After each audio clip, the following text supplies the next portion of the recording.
ఏపీలో అల్పపీడనం ప్రభావంతో మరో 3 రోజుల పాటు వర్షాలు కొనసాగనున్నాయి.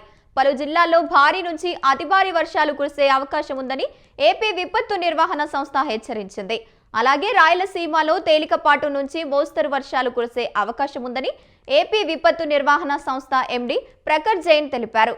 3 రోజుల వరకు మత్స్యకారులు వేటకు వెళ్లవద్దని సూచించారు.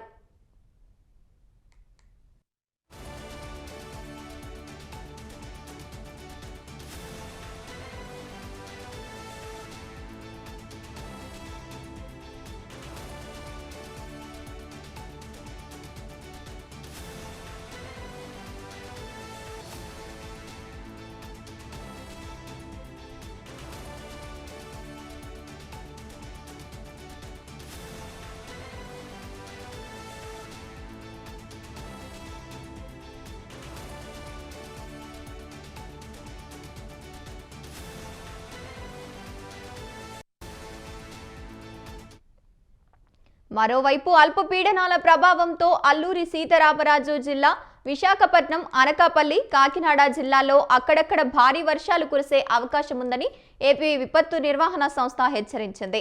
అలాగే శ్రీకాకుళం, విజయనగరం, పార్వతీపురం మన్యం, కోనసీమ, ఉభయ గోదావరి జిల్లాల్లో మోస్తరు నుంచి భారీ వర్షాలు కురిసే అవకాశం ఉందని హెచ్చరించింది. రాష్ట్రంలో మిగతా జిల్లాల్లో తేలికపాటు నుంచి మోస్తరు వర్షాలు కురిసే అవకాశం ఉందని ఏపీ విపత్తు నిర్వహణ సంస్థ ఎండీ ప్రఖర్ జైన్ తెలిపారు.